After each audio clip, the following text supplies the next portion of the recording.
খুবই সুন্দর একটা কোশ্চেন।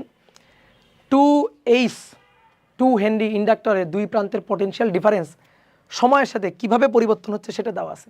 ভাই পটেনশিয়াল ডিফারেন্সটা দেওয়া আছে, ভালো করে বোঝো। এবার ভোল্টেজটা দেওয়া আছে, ভোল্টেজটা দেওয়া আছে, সময়ের সাথে কিভাবে পরিবর্তন হচ্ছে সেটা দেওয়া আছে। বসে যে সময় t=0-তে কারেন্টের মান যদি 0 হয় তাহলে t=2 সেকেন্ডে কারেন্টের মান কত হবে? এইচএসসি 26 ব্যাচ বোর্ড পরীক্ষার আগে সম্পূর্ণ সিলেবাস শেষ করে এ+ নিশ্চিত করতে আজই অর্ডার করো এফআরবি কম্প্যাক্ট সিরিজ। তুমি আমার একটা জিনিস বলো তো, তোমাকে যদি আমি স্মরণ বলে দিয়ে বেগ বের করতে বলি তুমি কি করবা? সময়ের সাথে ডিফারেন্সিয়েট করবা। বেগ দিয়ে যদি ত্বরণ বের করতে বলি তাহলে তুমি সময়ের সাথে ডিফারেন্সিয়েট করবা। আচ্ছা, আমি যদি ত্বরণ দিয়ে তোমাকে ভি বের করতে বলি, বেগ বের করতে বলি, ইন্টিগ্রেশন করবা। আবার যদি বেগ দিয়ে স্মরণ বের করতে বলি, ইন্টিগ্রেশন করবা সময়ের সাপেক্ষে। বুঝছো? এটা বুঝছো? বোঝা গেছে? তো এবার দেখো, একটা ইন্ডাক্টরের ক্ষেত্রে আবিষ্ট তড়িৎচালক শক্তি E=-L di/dt।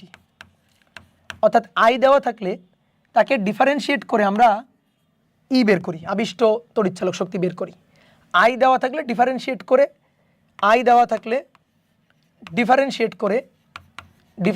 করে আমরা ই বের করি। তাহলে ই দেওয়া থাকলে কি করে আমরা আই বের করব? ইন্টিগ্রেশন করে। পাইছো? হিন্টস পাইছো? তাহলে চলো এবার হিসাব নিকাশ করি।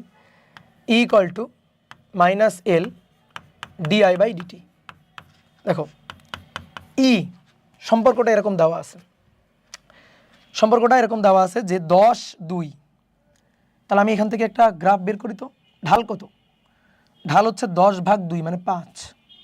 তাহলে মূল বিন্দুগামী সরলরেখা y=mx, x হচ্ছে t, y হচ্ছে ভোল্টেজ v মানে ই আর কি, ই।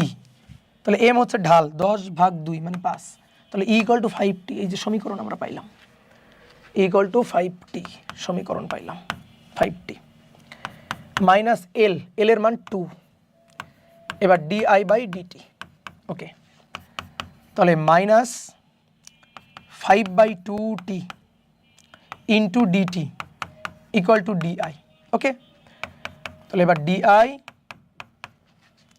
-5/2t dt, দেন এই যে ইন্টিগ্রেশন। তাহলে t 0 থেকে 2, তাই না? কেন 0 থেকে 2? এই যে 0 থেকে আমাদের 2 সেকেন্ডের কথা বলছে। তাহলে t 0 থেকে 2। এবার t 0-তে কারেন্টের মান 0 ছিল। দেখো t 0-তে কারেন্টের লিমিট বসাইতে হবে, কারেন্টের মান 0। তাহলে t যখন এই যে t এর সাপেক্ষে t যখন 2, t 0-তে কারেন্টের মান 0, t 0-তে কারেন্টের লিমিট 0। বুঝছো? t 0 থেকে t 2, তাহলে কারেন্ট 0 থেকে কারেন্ট কত? তাহলে t এর লিমিট 0 থেকে 2, তাহলে i এর লিমিট 0 থেকে i, এই আইটাই আমাদের লাগবে। তাহলে di কে ইন্টিগ্রেশন করলে i -0 মানে i। আর এটা হচ্ছে -5/2 t² ডিভাইডেড বাই 2। 0 বসালে তো 0ই হয়ে গেল, একবার 2 বসাই দিবা। তাহলে -5/4 আর 2 এর বর্গ 2²।